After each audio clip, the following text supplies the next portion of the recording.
谁来晚餐？每集带你拜访一个家庭，并邀请他们的梦幻嘉宾上门共进晚餐。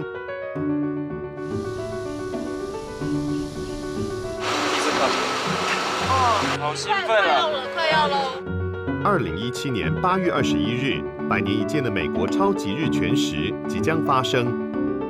超级兴奋，超级兴奋！快到了，只有几秒了。这一天，谁来晚餐跟着一群追日食的台湾人，在美国田纳西州感受日全食的魅力。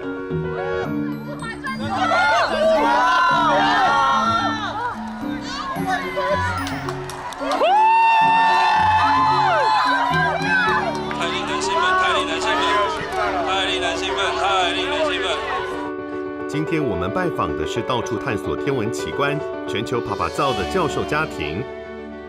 男主人陈文平，59岁，中央大学天文所的所长。不论室内室外，他喜欢摸黑做研究。天文学家怕光，怕光害。他想邀请的来宾是，请到谁是一回事，光是讲就很兴奋。我心目中第一个就是李宗盛、李安、戴资颖。女主人庄瑞珠，59岁，辅大统计系教授。我收这个塑胶袋，我是这样收的，我是把它折回原来的样子，而且要平的。可是我们家的小孩没有一个是整齐的，这个房间乱到不行。我要进去，有点像美国妈妈，我也是敲门的。他最想邀请的跟他一样是个女博士。Big Bang Theory 里头的一个角色，她叫 Amy， 是一个女演员，可是她同时也是一个生物脑神经的科学家，白先勇。大儿子陈克汉，28岁，小名鼎鼎。其实我是一个相对内向的人，然后我的外向是学习出来的。克汉正在美国攻读社会学博士，每逢寒暑假就会回台湾探亲，还有陪伴女朋友。他想请谁一起吃饭呢？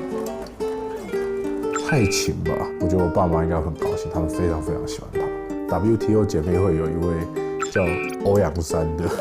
小儿子陈克凡，21岁，小名俊俊，4年前考上嘉义大学，离家来到南部念书。或多或少都觉得解放了吧，离开一个框架吧。他没事会在宿舍里吹萨克斯风。克凡想找谁来吃饭呢？他叫哈克，他是一个蛮有名的心理师。究竟谁会是今天的座上宾？在来宾上门之前，我们一起来认识天文学家陈文平跟他的家人。我一直从小有个命题啊，我在演讲的时候我会讲说，如果有飞碟停下来，外星人说陈文平上，跟我飞出去，那我就可以看到很多宇宙的好奇妙的东西，还是问他好多问题，我上不上？陈文平天生的天文迷，生在屏东眷村6块厝。他的父亲是空军飞官，白天望着天空猜着父亲开的飞机，晚上就看星星。我从可能国小就对天上的东西特别感兴趣，我会看着星星发呆。那在屏东乡下是很有机会的。假设外星人的飞碟来了，陈文平到底会不会跟着走呢？我从小到大就没有犹豫过，我就上去了。那年纪大了以后，有家人以后就有点牵挂，就觉得不知道也。一直到后来，终于又有答案了，就是带着家人一起去。当然，外星人一直没来，但陈文平常常带着全家人神游外太空。太阳，然后有个水星，有个金星，这一个很大的是地球，旁边这个很忙的这个呢，就是月球。陈文平除了学术研究，他也积极推动天文科普教育，到处演讲。这一天，他在台北天文台跟天文迷们讲解暗物质是什么东西。那个计划就叫马九。我可以跟各位保证，90分钟以后，你还是不知道暗物质是什么东西。可是怎么样知道它存在的这个过程是蛮有意思的。这天是个特别的日子，演讲的尾声，最后一张幻灯片献给在场唯一不是天文迷的观众。科学就是这样子。这是我1岁的时候，我的母亲抱着我，所以我母亲非常漂亮，我妈妈知道我做天文，从来不知道我在做什么。然后前段时间，我们的妹妹啊，这子女啊，这侄子，拿网路给他看，说你看，大哥是知名的天文学家。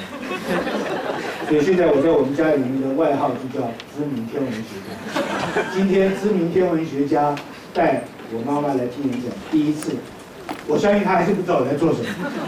不过我很感谢她，妈妈很爱我，不管我讲什么，她都觉得很精彩。我祝我妈妈生日快乐，谢谢大家。陈文平的母亲方雪今年80岁，个性活泼浪漫。追我的人很多，他第几个我忘了，因为我那个时候长得很漂亮。陈妈妈谈起她的青春岁月，仿佛又回到18岁。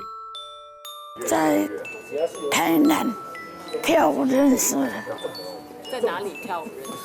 那个时候叫黄莺俱乐部，都是跟空军在一起玩。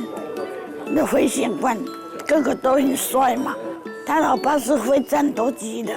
我们那个时候啊，如果嫁给外省人啊，人家都会瞧不起我了，太早播了。坏女人才会嫁给外省人啊，爱玩嘛，才会去交外省人。他那时候很帅，然后那个军服一穿哈，哦，真的够帅。就看到帅，不管他的职业，不管他有没有钱，就是嫁给他了，应该算一见钟情。这个让陈妈妈一见钟情的男人，就是陈文平的父亲，3年前过世，葬在新店的空军公墓。爸爸，这个文平，我们大家来看你。陈文平的父亲陈仁应开过战斗机，他说他家的故事很像公视拍的一把青，危险性是蛮高的，所以能够活到后来是运气。我们小时候看了太多那种隔壁的叔叔伯伯就没有回来啊，家里就哭，那种只要吉普车停在你家，你就开始哭了。后来陈爸爸也开过运输机，不小啊，是坐711-9从屏东飞到台北来。所以那时候我们家不搭火车的。好棒哦！但是那个飞机很不舒服哎，很大声，然后震得很厉害，全身都麻了那种。我也开过飞机，我也开过飞机，我们2个一起。真的，我们坐在驾驶座。真假的？老爸坐正驾驶，我跟他讲他是坐副驾驶，我坐在副驾驶上。我办的。爸妈开舞，我高中的时候开舞会是要记过的。你如果被抓到什么的，那在家开，你的爸妈都知道，这还有什么好那个的？他们开完舞，他们有的时候留下来还跳一跳，有时候就走了，所以我们同学就自己开舞了这样。没有，他没有教我天分，他笨手笨脚。我家4个小孩子的交际舞都是我教的。虽然被妈妈说跳舞笨手笨脚，但陈文平在大一的舞会里就追到女朋友。我们19岁的时候，40年，对吧？这对40年前就在一起的男女朋友，大学毕业后一起到纽约攻读博士，1984年结婚。我爸爸是所谓的外省人，妈妈是本省人。庄瑞珠她的家里都是本省人，所以当她要嫁一个外省人的时候，一下子是不太接受了啊，对，还说我眼睛太大什么之类的，就讲了一个说眼睛太大，太多情。5年后，大儿子可汗在美国出生。1992年，夫妻俩拿到博士学位，回台湾任教。老大7岁时，夫妻俩又添了一个弟弟。当时为了要生老二，其实我们花了很长的时间去跟老大说可不可以生的这件事情。啊，你觉得你可不可以接受？还有你认为你周围的小同学里头有妹妹啊，有弟弟啊，是怎样的？所以他就说，对啊，可以啊。所以他认为他弟弟出生那一天，全世界报纸应该要登的。庄老师的育儿经很有美国风格。我只是想去知道说，今天过得好不好。就好像美国的妈妈嘛 ，How was the day？ 所以呢，到学校去接他们的时候，我非常注意，希望可以看得到他跟同学怎么讲话。如今哥哥去美国念书，弟弟也离家上大学。平时夫妻俩在家一起学日文，偶尔一起洗碗做饭。他喜欢吃豆腐干。对。在美国的时候豆腐干很贵，他还是把所有东西都牺牲，然后拿去买豆腐干。太经典电影其实我们都很知道。真的还是辛巴了广告了，对啊。可汗拍了什么样的广告影片，不想让爸妈知道呢？稍待一会儿，马上回来。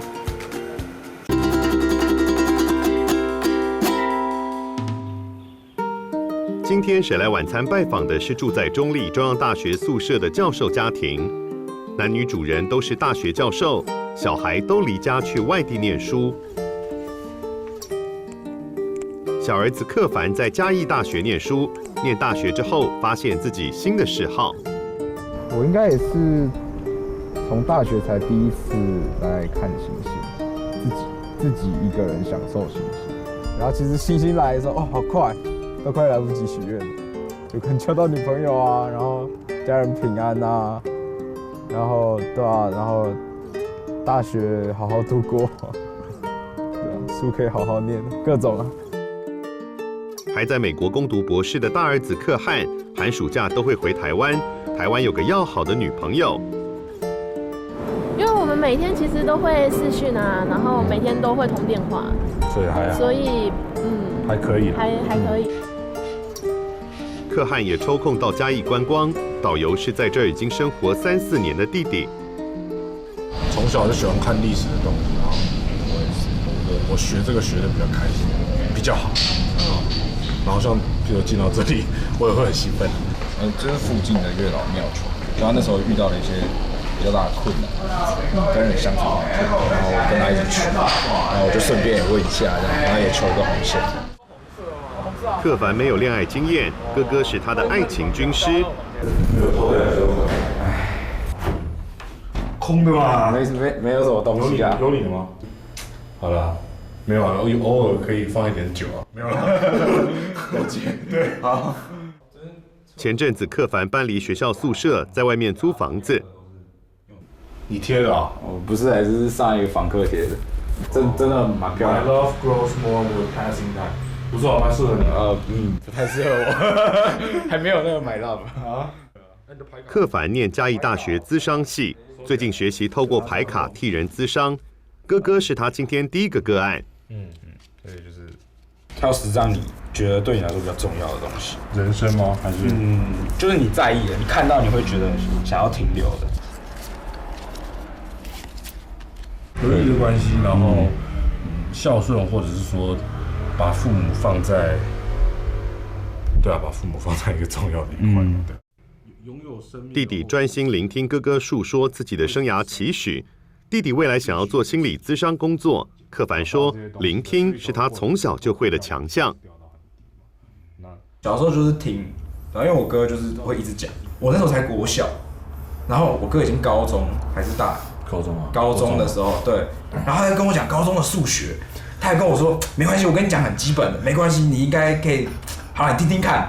他就是很想讲，可是就是我完全听不懂，可是他就是这样，他就是会一直讲，然后我就会听。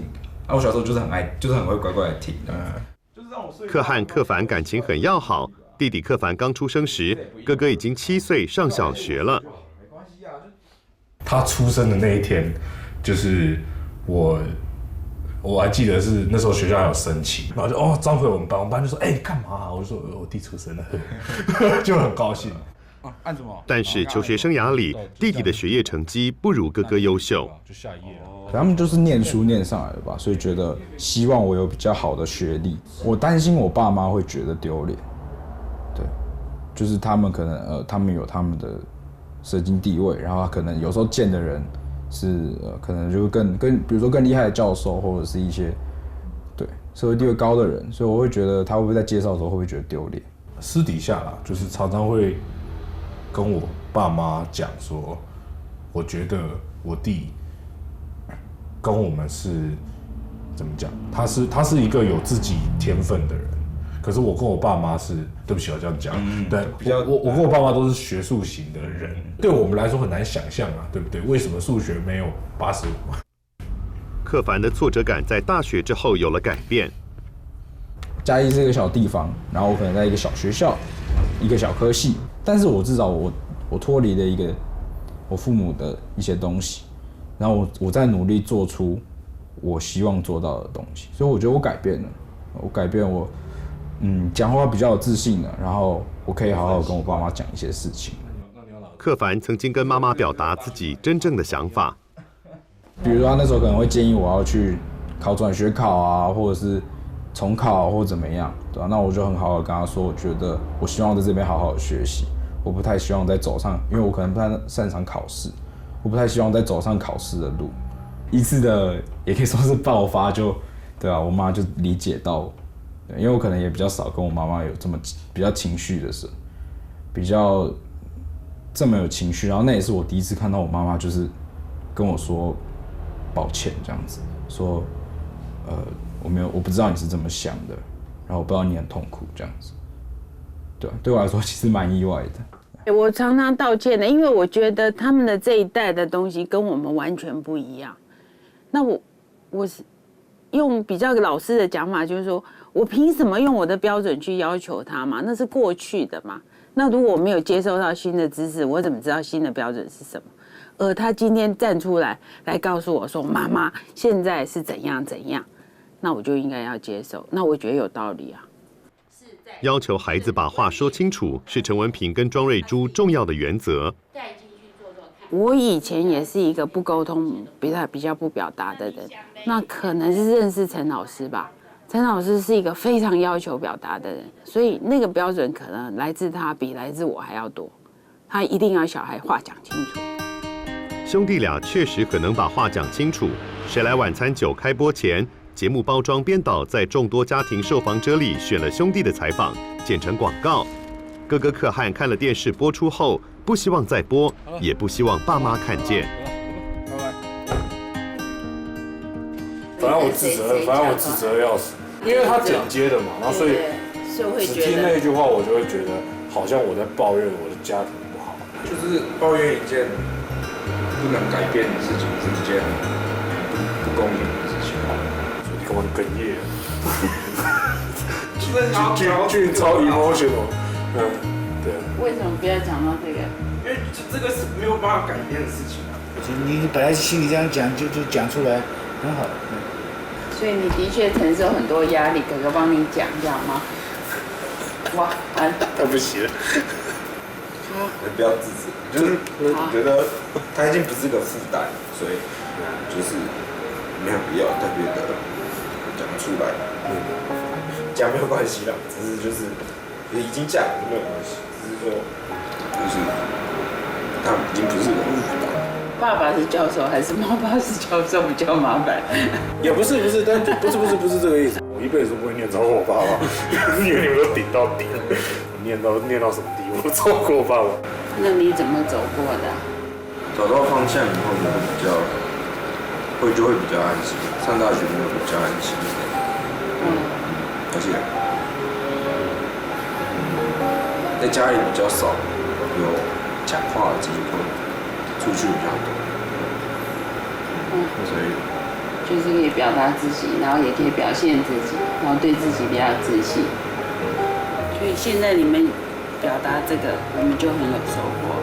亚洲的家庭就会讲嘛，就是对于直接表达感情这种害怕，我自己也会啊，所以看家庭的电影会哭，可是你在家人面前就不会哭。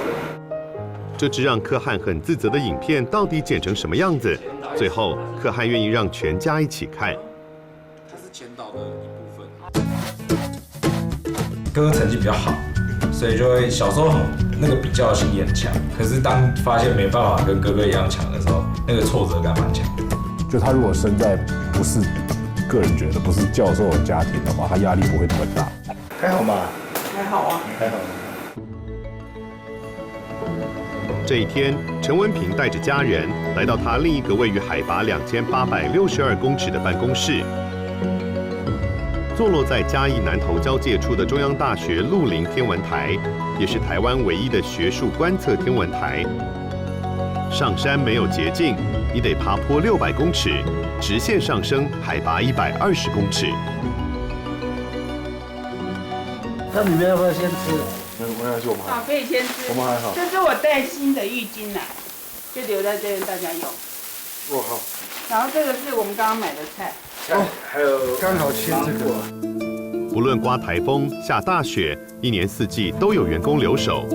常驻天文台的观测助理林启生，绰号老大，他也是天文台里的老大。你老爸睡这间，教授的，好，睡觉的。睡下面对吧？对啊对啊，反正都够了，不用。20年前，陈文平参与鹿林山1米望远镜的设立，这也是他从美国回中央大学的重要任务。我刚回台湾的2年，当年的彗星撞木星，哇，那是人类的大事。那一次撞了以后，才让全世界的人醒过来说，原来天上不是安静的，天上有东西会发生的。那一次撞木星的那个东西，如果撞到地球，我们就毁了。那彗星撞木星的时候啊，因为它撞木星在转嘛，所以花了好几个钟头才撞。可是呢，地球也在自转啊，大家轮流当晚上啊。轮到我们这个精度的时候，没有望远镜，欧美的望远镜无用武之地，我们就觉得应该要看。哎，老大拿一个红色按钮。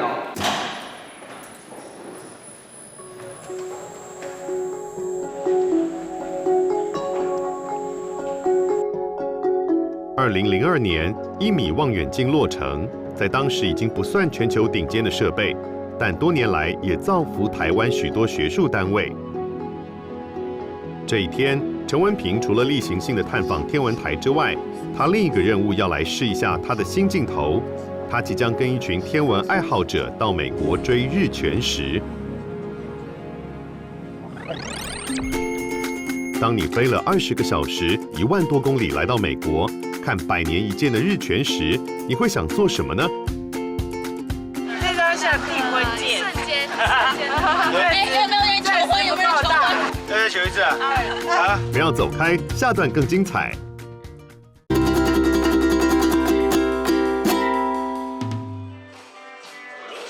今天谁来晚餐拜访的是天文学家陈文平教授与他的家人。2017年的8月，美国日全食，这家人飞了15000公里，远赴美国田纳西州。日全食的魅力就是它的视觉的震撼，是我们平常很难体会到的。狗会叫，然后鸟会回巢啊，整个当地因为少了阳光的照耀，温度会下降，温度下降就会起风，那个风有点阴风，现在也追了4、5次了，所以我可以体会到它的吸引人的地方。抵达了属于全日时代的纳许维尔，陈老师继续搜集资料，寻找最佳的观测点。某个人找一个点，那附近有什么？而且那个点是要能看日食，而不是加油站，要很宽阔的。也许也是一个什么，那个也不小，可能跟这镇差不多大，大概也是像地震这种。要停车场。OK， 好，那我先设置抓地。我们可以在附近停车没错，但是要够大。今年的美国大日食吸引了全球100万观光客。由陈文平带队的美国追日食团，为了抢得最佳观测先机，1年前就开始规划、订机票、订旅馆。团员多半是他的学生，包括在台北市天文台上班的胡嘉玲。那这就给你戳的嘛。然后在全时那2分钟，你是可以拿下望远镜、拿下滤镜，直接用望远镜看太阳。可是真的就是只有那2分钟可以，前后千万不要，就是会瞎掉。对他们说。用望远镜，因为巨非常如果没有隔光线的话，看太阳只能看2次，一次左眼，一次右眼。为了仅仅2分40秒的日全食，大家认真又欢乐的 DIY 做劳作。有一个星星呀，还有一个。林恩伟，好要一脚就2018那学，2017啦，2017 8月21。提早过。怎么办？好难决定，这个只要把它剪到至少外面。带好了吗？带好了吗？强光。太可怕了。万全的准备工作让看日食变得更加令人期待。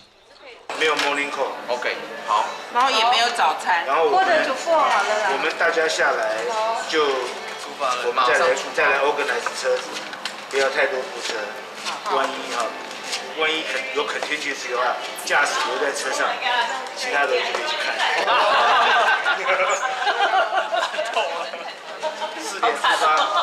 4点出发。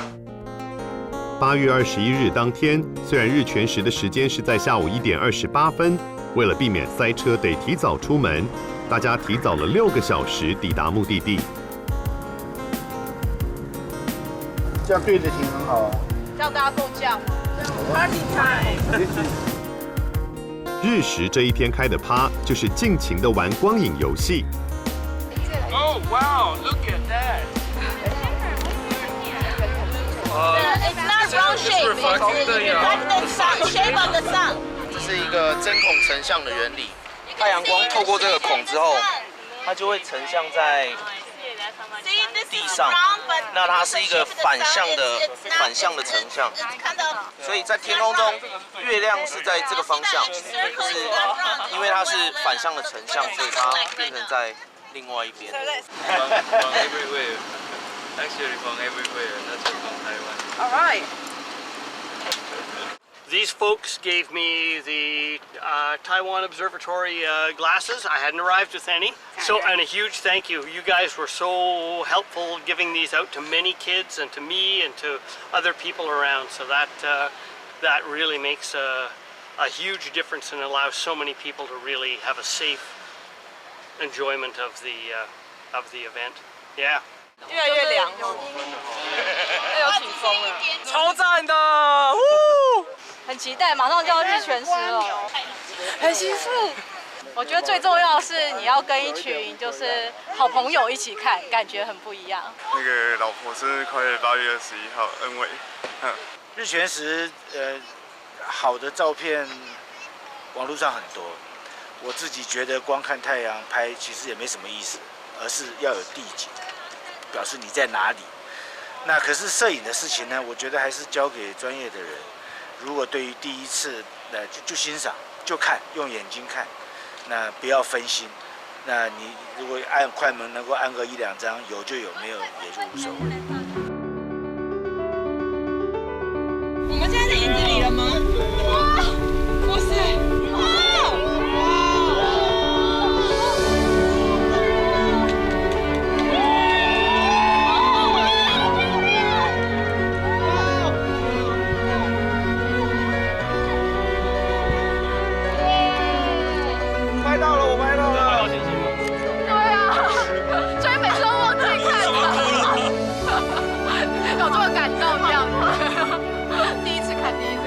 多看几次就不会了。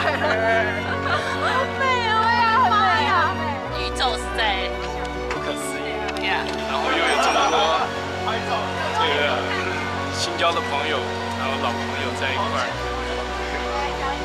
很难得。此时，月球掠过太阳，露出剪影。天文迷说，钻石环出现的瞬间就是要求婚啊，不然要干嘛嘞？再求一次啊！啊！可是万一他说不愿意怎么办？啊，姑爷！啊 ！Yes yes yes！ 人家还没问你。你怎么不说 I do， 说 I did？ 这一天，从美国回来的大儿子厨艺又更精进了，他下厨煮饭给全家吃。这很棒啊！他有得到你的真传吗？有啊有啊。 2个老师加上2个未来的老师，这一家人饭桌上的日常对话是这个样子的。人家跟你讲什么，你还是会不自在。Judgmental。就小时候没有感觉，觉得这就是讲话，然后可是去了学校才发现，哇，我们家讲话很弹头。没有，就是要 evidence base， 然后就是你讲一个东西，然后就会说为什么，然后就要 support 了一个什么？你什么意思？对，为什么？讲得很清楚。那个脉络，我们不会讲脉络，但就你那个是什么意思？你背景是什么？对，你的 reference。社会学就喜欢讨论说，有些东西不能这么中立的讲，这也是我自己练习会的一件事情。不能那么中立。就他每个字我都听的，但我完全听不懂。为什么？我还是不太理解为什么不能太中立的讲。English please。再讲一次好不好？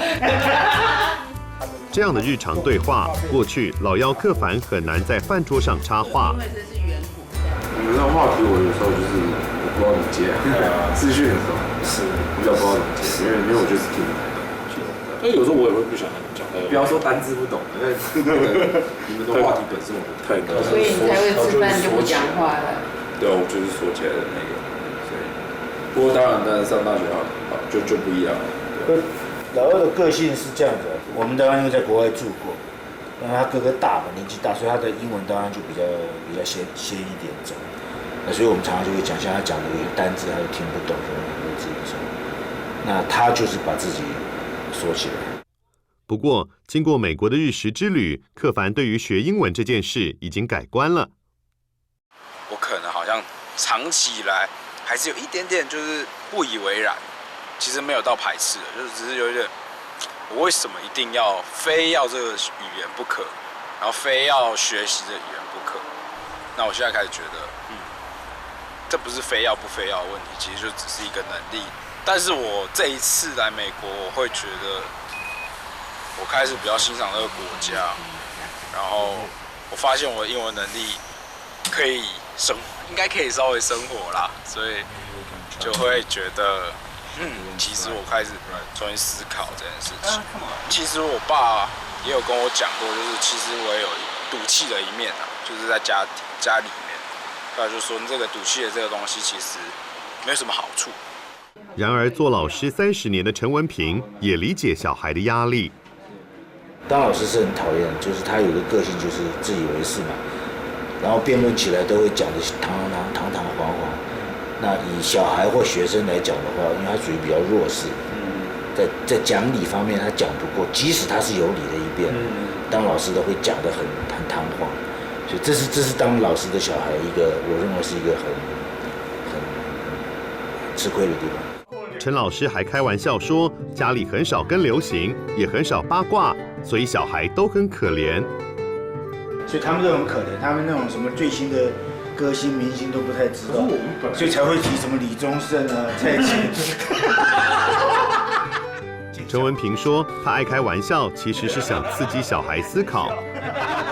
我希望我的小孩、我的学生头脑清楚。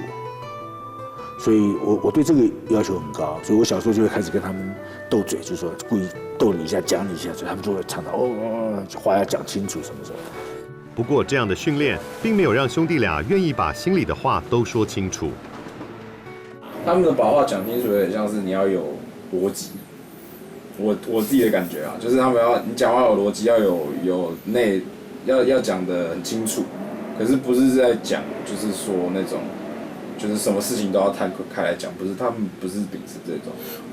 我觉得爸妈还是有是有，可是那种东西就他们你说开放的话，我觉得他们一直都很开放。就是我从来没有觉得说，就是爸妈有什么不开放的地方。就是我们家就像上次讲一样，没什么太多机会直接，不是有外力或不是有特定的情形不会表达，很直接表达情感。后来，爸妈也理解兄弟俩也有表达情绪的需求。我现在理解，但是你说我当时我能不能够多替他想一想？那这个东西都是事后的想到说这件事情嘛。我也知道我是很难缠的人，就是说我每次要斗嘴要讲话，我就会讲道理。即使我能改变我自己，我从现在开始我就改变成一个我也理性。然后也讲感情，我就觉得做不到，不可能。概括承受，你的父母、你的朋友是什么样的人，你就概括承受，他有他的优点，他有他的缺点，伴随而来的遗憾永远补救不完的。当然，陈文平的难缠也激发了克凡不一样的特质，他想做一个咨商老师，专门聆听、同理别人的心情。还是很骄傲看到你谈着你的未来的愿望。我一直觉得你有一颗比别人热切又诚恳的心，也一直猜也许你只是好孩子，没想到你找到了最好的用处。今天是来宾到访的日子，对于常常下厨宴请中西贵客的庄老师来说，这是他煮过最特别的一餐。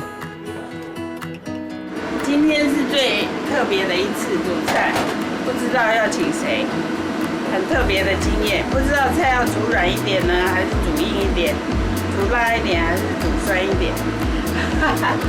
因为我煮菜很喜欢设定谁喜欢吃什么我才煮。今天很特别。庄老师拿出前一晚就料理好的功夫菜，南瓜盅啊，红烧肉、梅干扣肉，真开人在夹的，中地人都会吃啊。鸡肉炒木耳，这是以前我婆婆特别煮的，跟我婆婆学的。我只喜欢外省菜，其实那个蒸这个很好吃。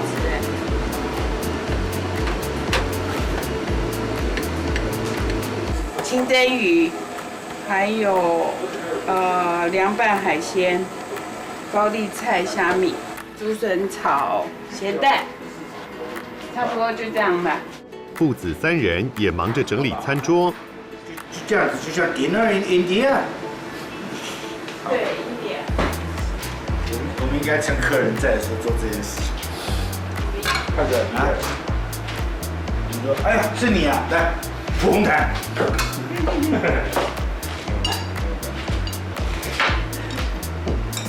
对，这样看起来就不一样了。万全准备之后，这家人最期待谁会上门呢？我要戴资颖。其实我们做了一点点猜测，譬如说戴资颖他输了嘛，但是他下一个档期也查一查等等，然后在新闻上居然好巧，这前几天居然看到李宗盛在台湾，所以我们就心里跳一下说，我觉得应该会是欧阳珊吧。希望李宗盛来啊！究竟谁是今天的神秘嘉宾？是歌手李宗盛、美国籍的艺人欧阳珊 Amy、作家哈克白先勇，还是羽球球后戴资颖？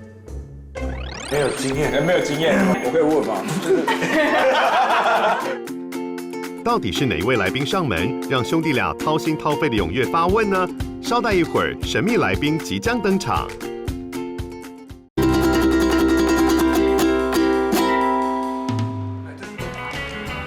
今天的东道主是天文学家陈文平和他的家人。女主人庄瑞珠的专业是统计学，兴趣是做菜。今晚将近10道的菜肴，她一手包办。谁来晚餐的专车载着神秘嘉宾来到了中央大学的教职员宿舍门口，他究竟是谁呢？李宗盛，我听到脚步声了。好，没有，我好想去偷看那个孔。我也是，就差那么2秒哎。哇，这实在太好玩了！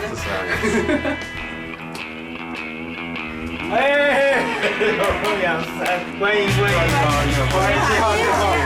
你好，谢谢。陈妈，你好，大儿子，老幺，对，我女儿。你好。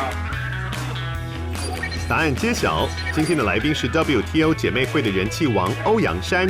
1991年来到台湾参加5等奖比赛，5度5关获胜。后来也跟搭档黄崇孝结婚，生了2个小孩。今天跟妈妈一起来做客的是大女儿黄玉玲。他家那么优秀啊，我想说，我怎么自己教育我自己的孩子2个啊？怎么会变成孝顺呢？喝酒吗？你18岁了吗？有。在台湾准，在美国不行，要21。是啊。我跟他一样，我可以。您18岁了吗？有多了一点点。欧阳珊跟陈文平还有一个特别的缘分。你知道我刚来台湾了，我房东也是屏东人，我老公也是屏东人。对。有去屏东玩吗？有哈，很喜欢吧？最早去一个地方叫6块处，耶！我的家乡哎，那边是我在那边长眷村。眷村，对，就那些开飞机的人附近跟他的家属。我父亲是开飞机的，我是6块处长大的。一辈子第一次看美国的军机，就是在那一带。对，美国的在美国看不到，可是在美国已经淘汰了，我们现在才有。哎，知道6块处的人不多哎。对啊，那很。这个就是也是有缘分啊，太有缘分，太有缘分。而且你吃饭，你发音超标准，6块处哎。你平常在家里是煮中餐还是西餐？看谁在家，看谁在家。比如说他在家，如果是他们，味道比较偏西方一点。哦。可是如果是爸爸，像我要回去看爸爸，就是会煮的比较这一类的。但是我老公喜欢吃素，大哥哥回来应该很开心吃到妈妈的菜。对，你在Albany是吃不到。对，要假装会煮妈妈煮的菜，然后他很会煮，然后不像。今天的神秘嘉宾是架杠的美国妈妈欧阳珊，跟她的孩子能够沟通无碍吗？作为一个美国妈妈，怎么跟小孩子沟通？有没有什么困难？我觉得这个是任何父母在天下都会遇到，应该是这样。我觉得我自己跟他们是蛮开放，相处的不错。可是不是说没有什么摩擦，一定是有。我觉得他变成低头族，这个我就不喜欢了。你自己觉得你有听黑酒这段时间让人家不舒服吗？有伤风化的行动，没什么。我妈最近学会了这个字，她跟我有天出去穿个比较细肩带的一个有伤风化啊，她就说 risque 这个字 ，risque 是一个 English word，I don't know how to say it in Chinese。在西方文化是算是小性感这样子，可是中文翻译的好，中文翻译是有伤风化，真的，对，意思很 strong。对啊，所以我听到有伤风化，我马上去换衣服。我儿子最夸张了，我是他母亲了，他问我妈妈，就差不多1-2个月之前，妈妈。你第一次是几岁？你跟我讲啊！你跟我讲，你是美国人啊！哇，这实在太我想说，你怎么问我这个问题？我跟你关系没有那么密切。然后我修理他一下，我说 I'm your mother, you cannot ask that。你知道他怎么回我的弟弟那个嘴巴？说我们是一家人。打嘴炮，有点哦，就是在家不是有黑脸白脸那种，有没有？那我们家因为我本来就是比较开放，所以孩子比较会跟我讲他的秘密，那这个问题不大。可是如果他的秘密变成说我要跟爸爸隐瞒，我就不喜欢这种。这也等于说我好像共犯，对，你要去背叛另外一个人，对，然后背叛的是我先生啊，好奇怪的感觉。欧阳珊也很好奇，陈家亲子之间是否也能亲密对话。你们因为男生比较多，会不会谈这种某些话题就不好谈，就不方便谈？对，我会觉得有点困难。不过因为爸爸跟他们很亲密，比较 easy。对，所以爸爸跟他们谈的这个机会比较多。我基本上就是当妈妈照顾，然后。可是他们也没有问我第一次。餐桌上的话题转到男女约会，彼此怎么确定关系？兄弟俩也借机了解爸妈当年怎么确定关系。我们这一辈。男女之间交往，有的时候不是很清楚，他喜欢我还是不喜欢我，还是不喜欢我。可是我们的下一辈，我印象很深的就是他们会告白，就是他们就坐下来，你当我女朋友好不好？好就好了。对我来讲，这是不可思议的事情。不然你们怎么就是不清楚，还不是搞不清楚。没有，SBO 是一回事，但是你已经 date 了几次，但是你还是不确定，对，他是不是跟你？他是不是我女朋友？因为他还有可能见别人。那确定是？那你什么？没有确定啊，从来没有。但你什么时候可以说她是你女朋友？没有人讲，就讲一讲，说你会被反对。真的是这样 ？OK。难得家里面来了跟兄弟俩年龄相仿的漂亮女生，克凡抓住机会问玉玲，同年龄的女生怎么想？你觉得什么最重要？看一个男生吗？看一个男生最吸引。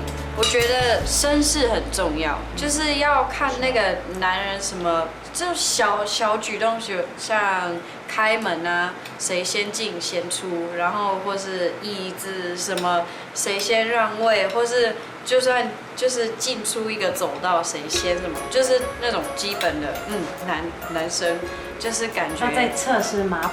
再来就是看那个个性。对，个性一定要含着一点，就是可以跟女生一起玩的那种。就女生有时候很有趣，要好相处，要有趣。对，我觉得日子要记住。哇，好务实。日子要就是什么？你蛮有经验的。圣诞节什么节？对啊。哦，这样的日子。纪念 Valentine's Day 什么？生日。哦，那个就不用。那个不用。